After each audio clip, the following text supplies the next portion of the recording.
तुम अपने पद की इज्जत नहीं करते। थोड़ा समय लगेगा लेकिन वीडियो को पूरा देखिए जरूर, आंसू आ जाए तो जान लेना आपकी भावनाएं जीवित हैं। बात बहुत पुरानी है, 8-10 साल पहले की।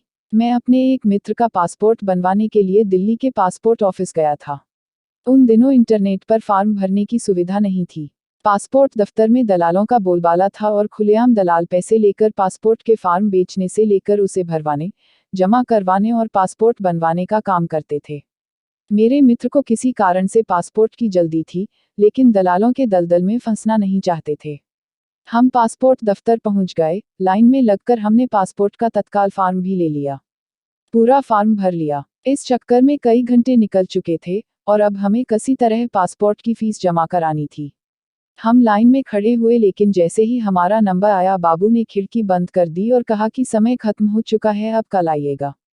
मैंने उससे मिन्नतें की, उससे कहा कि आज पूरा दिन हमने खर्च किया है और बस अब केवल फीस जमा कराने की बात रह गई है, कृपया फीस ले लीजिए। बाबू बिगड़ गया, कहने लगा, आपने पूरा दिन खर्च कर दिया तो उसके लिए वो जिम्मेदार है क्या? अरे सरकार ज्यादा लोगों को बहाल करे। मैं तो सुबह से अपना काम ही कर रहा हूँ। मैंने बहुत अनुरोध किया पर वो नहीं माना। उसने कहा कि बस 2 बजे तक का समय होता है, 2 बज गए, अब कुछ नहीं हो सकता।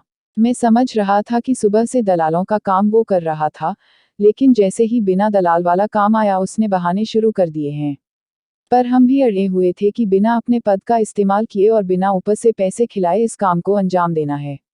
मैं ये भी समझ गया था कि अब कल अगर आए तो कल का भी पूरा दिन निकल ही जाएगा, क्योंकि दलाल हर खिड़की को घेर कर खड़े रहते हैं और आम आदमी वहां तक पहुंचने में बिलबिला उठता है।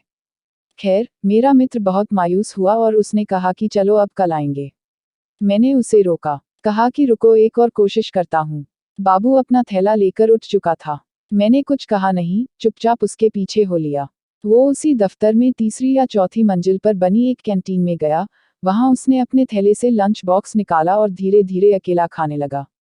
मैं उसके सामने की बेंच पर जाकर बैठ गया। उसने मेरी ओर देखा और बुरा सा मुंह बनाया। मैं उसकी ओर देखकर मुस्कुराया। उससे मैंने पूछा कि रोज घर से खाना लाते हो? उसने अनमने से कहा कि हाँ, रोज घर से लाता हूँ। मैंने कहा कि तुम्हारे पास तो बहुत काम है, रोज बहुत से नए नए लोगों से मिलते होगे। वो पता नहीं क्या समझा और कहने लगा कि हाँ, मैं तो एक से एक बड़े अधिकारियों से मिलता हूँ। कई आईएएस, आईपीएस, विधायक और न जाने कौन कौन रोज यहाँ आते हैं। मेरी कुर्सी के सामने बड़े बड़े लोग इंतजार करते हैं। मैंने बहुत गौर से देखा, ऐसा कहते हुए उसके चेहरे पर आह का भाव था।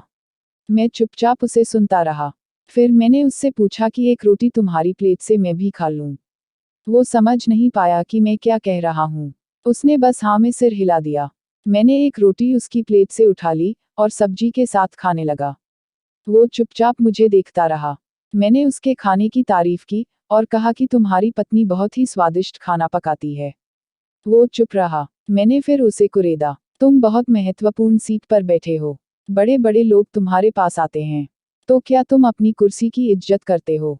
अब वो चौंका। उसने मेरी ओर देखकर पूछा कि इज्जत मतलब? मैंने कहा कि तुम बहुत भाग्यशाली हो, तुम्हें इतनी महत्वपूर्ण जिम्मेदारी मिली है, तुम न जाने कितने बड़े बड़े अफसरों से डील करते हो, लेकिन तुम अपने पद की इज्जत नहीं करते।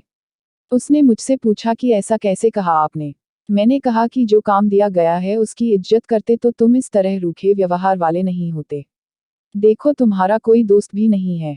तुम दफ्तर की कैंटीन में अकेले खाना खाते हो, अपनी कुर्सी पर भी मायूस होकर बैठे रहते हो, लोगों का होता हुआ काम पूरा करने की जगह हटकाने की कोशिश करते हो।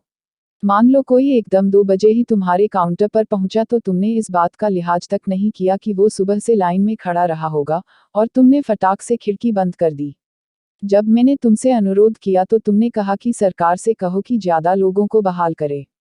मान लो मैं सरकार से कहकर और लोग बहाल करा लूं, तो तुम्हारी अहमियत घट नहीं जाएगी। हो सकता है तुमसे ये काम ही ले लिया जाए। फिर तुम कैसे आईएएस, आईपीएस और विधायकों से मिलोगे?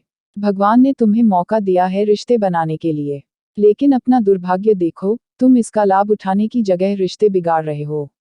मेरा क्या है, कल भी आ जाऊंगा, परसों भी आ जाऊंगा। ऐसा तो है नहीं कि आज नहीं काम हुआ तो कभी नहीं होगा। तुम नहीं करोगे कोई और बाबू कल करेगा। पर तुम्हारे पास तो मौका था किसी को अपना एहसानमंद बनाने का।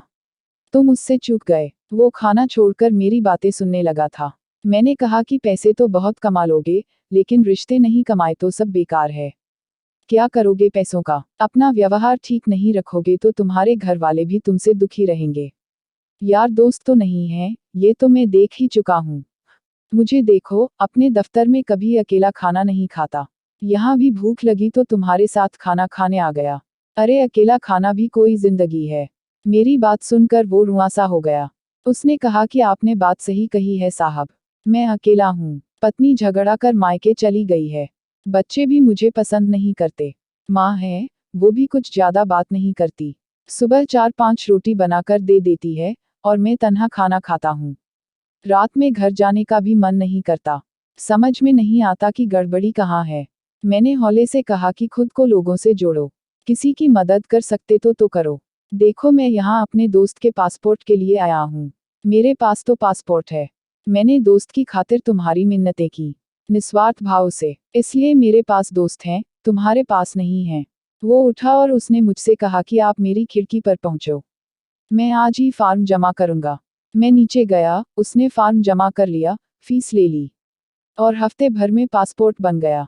बाबू ने मुझसे मेरा नंबर मांगा, मैंने अपना मोबाइल नंबर उसे दे दिया और चला आया। कल दिवाली पर मेरे पास बहुत से फोन आए। मैंने करीब करीब सारे नंबर उठाए, सबको हैप्पी दिवाली बोला। उसी में एक नंबर से फोन आया, रविंद्र कुमार चौधरी बोल रहा हूँ साहब। मैं एकदम नहीं पहचान सका। उसने कहा कि कई साल पहले आप हमारे पास अपने किसी दोस्त के पासपोर्ट के लिए आए थे, और आपने मेरे साथ रोटी भी खाई थी। आपने कहा था कि पैसे की जगह रिश्ते बनाओ। मुझे एकदम याद आ गया। मैंने कहा हाँ जी चौधरी साहब कैसे हैं? उसने खुश होकर कहा, साहब आप उस दिन चले गए, फिर मैं बहुत सोचता रहा। मुझे लगा कि पैसे तो सचमुच बहुत लोग दे जाते हैं, लेकिन साथ खाना खाने वाला कोई नहीं मिलता।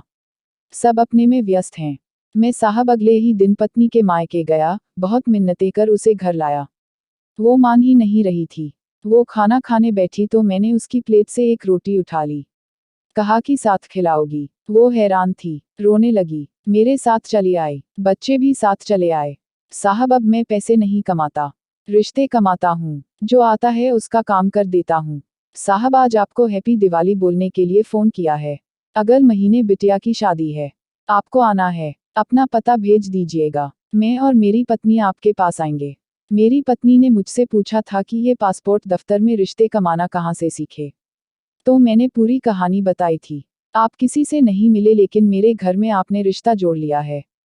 सब आपको जानते हैं, बहुत दिनों से फोन करने की सोचता था, लेकिन हिम्मत नहीं होती थी। आज दिवाली का मौका निकाल कर रहा हूँ। शादी में आपको आना है, बिटिया को आशीर्वाद देने। रिश्ता जोड़ा है आपने, मुझे यकीन है आप आएंगे। वो बोलता जा रहा था, मैं सुनता जा रहा था। सोचा नहीं था कि सचमुच उसकी जिंदगी में भी पैसों पर रिश्ता भारी पड़ेगा। लेकिन मेरा कहा सच साबित हुआ। आदमी भावनाओं से संचालित होता है, कारणों से नहीं। कारण से तो मशीनें चला करती हैं। पसंद आए तो अपने अजीज दोस्तों को जरूर भेजें। अब इंसानियत की भावना को आगे बढ़ाएं। पैसा इंसान के लिए बनाया गया है, इंसान पैसे के लिए नहीं बनाया गया है। आपका आभारी मित्र। हम लाते रहते हैं हिंदी सदाबहार कहानी। सुनने के लिए हमारे YouTube चैनल सब्सक्राइब करें प्लीज।